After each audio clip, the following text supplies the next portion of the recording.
మొన్న చెవిరెడ్డి, నిన్న పెద్దిరెడ్డి, మున్ముందు ఇంకెవరి శ్రీవారి దర్శన సిఫార్సు లేఖలు బయట పడతాయోనని చిత్తూరు జిల్లా మాజీలతో పాటు రాష్ట్ర వ్యాప్తంగా వైసీపీ నాయకులు ఆందోళన చెందుతున్నారు. ఇప్పటికే ఓటమి భారంతో ముఖం చూపించలేక బయటకు రాలేకపోతున్న వైసీపీ నాయకులను తిరుమలలో వారు చేసిన దందాలు బయటపడుతుండడంతో దేవుడితో కూడా ఆట ఆడుకున్నారా అని ప్రజలంతా చేదరించుకుంటున్నారు. అధికారాన్ని అడ్డం పెట్టుకుని పరిమితికి మించి దర్శనాల కోసం పంపిన పెయిడ్ సిఫార్సు లేఖలు చేసిన అక్రమాలు బయటపడుతుండడంతో సదరు నేతలు జనానికి ముఖం చూపించాలంటే సిగ్గుతో చితికిపోతున్నారట.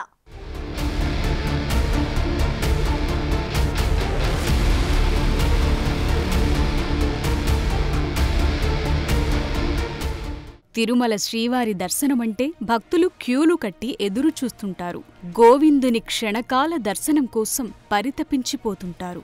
సామాన్యుడైతే అష్ట కష్టాలు పడి క్యూలైన్లలో స్వామివారిని ఒక్క క్షణం దర్శించుకుని దేవుడా అని సంతృప్తి చెందుతారు. అది ధనవంతుడు, పలుకుబడి ఉన్నవాడైతే తనదైన మార్గాల్లో దర్శనానికి వెళ్లి శ్రీవారిని దర్శించుకుంటాడు. కానీ గత 5 సంవత్సరాలుగా భక్తులు శ్రీవారి దర్శనానికి అష్ట కష్టాలు పడ్డారు. క్యూలైన్లలో కనీసం మంచినీరిచ్చేవారు కాదు, అన్నప్రసాదాలు కనీసం పట్టించుకోలేదు. దీంతో పాటు క్యూలైన్లలో వచ్చే సామాన్య భక్తుడిని ఈసడించుకున్నారు.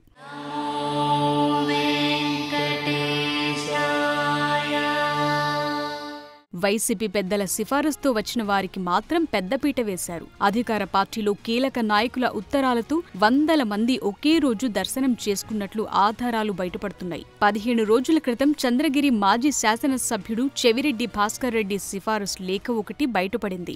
ఒకే రోజు ఆయన కోటాలో 60 మంది దర్శనం చేసుకున్నారు. దీనిపైన పెద్ద ఎత్తున విమర్శలొచ్చాయి. అయితే చెవిరెడ్డి మాత్రం దాన్ని సమర్థించుకున్నారు. తన నియోజకవర్గంలోని వారికి సిఫారసు చేశానని, తనకున్న 3 పదవులు, తన కుమారుడి పదవులతో వచ్చిన అధికారంతో తాము 60 మందికి సిఫారసు లేఖ ఇచ్చామని సిగ్గుపడకుండా వెల్లడించారు.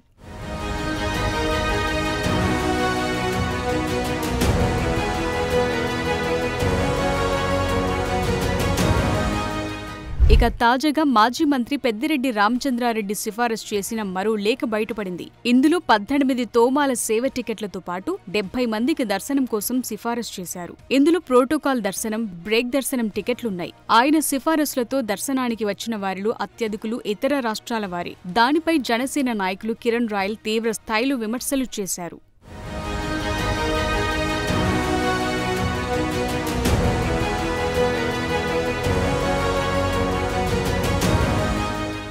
తన నియోజకవర్గం వాసులకు కాకుండా ఇతర రాష్ట్రాల వారికి దర్శనం కల్పించడం అంటే కేవలం వ్యాపార రాజకీయ ప్రయోజనాల కోసమే అని విమర్శలు గుప్పించారు.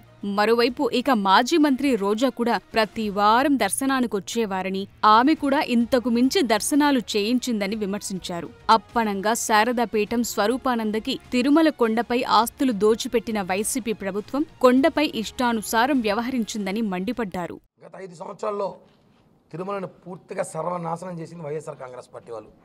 ఇక్కడున్న ఈఓ ధర్మారెడ్డి ఎవరైతే ఉన్నారో, స్థానిక ఎమ్మెల్యే, ఇక్కడ ఒక డిపార్ట్మెంట్ సంబంధించిన ఇన్స్పెక్టర్, వీళ్ళందరూ కలిసి తిరుమలని వీళ్ళ వ్యాపార కేంద్రంగా అడ్డాగా మార్చుకున్నారు. ఉదాహరణకి ఈరోజు తిరుమలలో మనం శారదాపేట స్వరూపానంద మఠంలో ఉన్నాం. యాక్చువల్లీ ప్రొసీడింగ్స్ ప్రకారం ఏ మఠం తిరుమలలో 50కి 100, 50 వెడల్పు 100 పొడుగు ఇస్తారు. మీకు ఇందాక చూపించా, ఇది డబల్ అయింది. 50-100 అక్కడ ఉంది, ఇక్కడ 50-100 మళ్ళా పడింది. దీనిపైన తిరుపతిలో స్టార్ హోటల్స్ కూడా పనికిరావు, అటువంటి నిర్మాణం చేస్తున్నారు. 6 అంతస్తుల భవనం తిరుమలలో G+2, G+2 కదా, G+3, G+5 అండర్ గ్రౌండ్. ఇంకా స్థలం వదిలితే కిందకు పోతారు. కింద పోయని ఛాన్స్ లేదు, ఎందుకంటే ఇక్కడ వర్షం వస్తే నిండిపోయి వరద నీళ్ళు వచ్చేది, దాన్ని ఆపేసి రోడ్డు వేసుకున్నారు వీళ్ళు మఠానికి కావాలని. అంటే ఎంత దారుణం అండి. అధికారం చేతిలో ఉంటే స్వరూపానంద స్వామి ఇంత చేస్తాడా? స్వరూపానంద స్వామి జగన్ని మించిపోయినట్టున్నాడు. జగన్మోహన్ రెడ్డి ఎక్కడైనా స్థలాలు కనిపిస్తే ఆయన పార్టీ కార్యాలయం కట్టవచ్చు 42 ఎకరాలు ఇచ్చాడంట. ఈయన వాళ్ళ గురువు గారు, గురువు అవుతాడో చిన్నాయన అవుతాడో ఏదో అవుతాడు స్వరూపానంద స్వామి ఆయనకి. ఆయన పాటలోనే ఇంత విచ్చలటి తిరుమల 8 లక్షల మంది జనం వస్తుంటే 6 అంతస్తుల భవనం పర్మిషన్ ఆయన పెట్టినాడు. అడిగితే అధికారులను ఒక్క పేపర్ లేదంట, కోర్టులో ఉందన్నారు. ఆల్రెడీ కోర్టులో స్టేట్మెంట్ మా దగ్గర ఉంది. కోర్టు డిస్ప్యూట్ ఇది మొత్తం ఫేక్ అని చెప్పి ఇచ్చింది కోర్టులో కూడా. మరోవైపు రోజా టూరిజం మినిస్టర్గా పనిచేయడంతో టూరిజం కోటాలో 2000 టికెట్లు ఆమె కోటాలో ఉంటాయని, అవి ఎక్కడికి పోయాయో రికార్డులు వెతికి చెప్తామని టీటీడీ అధికారులు అంటున్నారు.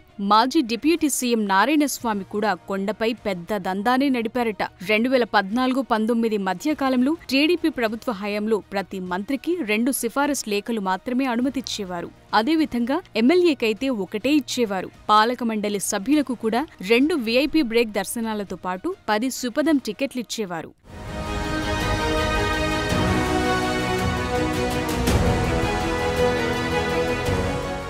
అయితే గత 5 సంవత్సరాల కాలంలో మాత్రం సిఫారసులకు అంతు పొంతు లేకుండా పోయింది. ఇష్టానుసారం బ్రేక్ దర్శనాలు నడిచాయి. జగన్ దగ్గర ఎవరెవరికి పలుకుబడి ఉందో వారు ఇష్టారాజ్యం వ్యవహరించారు. చివరికి వారికి వంతపాడిన మీడియాకు కూడా రోజు దర్శనాలే. వారి అధినేతలకైతే ఏకంగా న్యాయమూర్తుల్లాగా దర్శనం కల్పించారు. ఇక టీటీడీ చైర్మన్లు, పాలక మండలి సభ్యులు పెద్ద సంఖ్యలో ఇదే విధంగా దర్శనాలు చేయించుకున్నారు. గతంలో వైవి సుబ్బారెడ్డి అయితే ఏకంగా తిరుమల, ఒంగోలు, వైజాగ్, హైదరాబాద్ కార్యాలయాల్లో కౌంటర్లు ఏర్పాటు చేసి తన సిఫారసుల ద్వారా ప్రతిరోజు వందల మందికి అన్ని రకాల దర్శనాలు చేయించారు.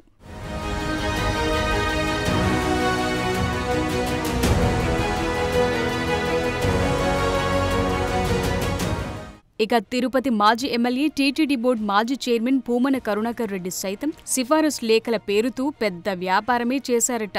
ఆయన హయాంలో సేవలు, ప్రోటోకాల్, బ్రేక్ల పేరుతో రోజు 5 నుంచి 6 వేల మంది దర్శనాలు చేసుకునేవారని తెలుస్తోంది. వైసీపీలోని ప్రతి ప్రజా ప్రతినిధికి తిరుమలలో ఒక PRO ఉండేవారు. అతనికి ఎలాంటి జీతమూ ఇవ్వరు. అయినా అతను దర్జాగా ఇక్కడ పనిచేసేవాడంటే సిఫారసుల వ్యాపారం ఏ రేంజ్లో జరిగేదో అర్థం చేసుకోవచ్చు.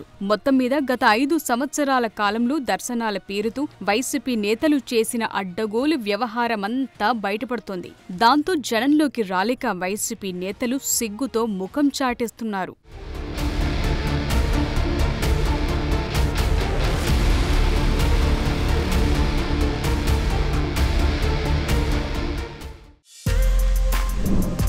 For more videos like this, subscribe Big TV channel.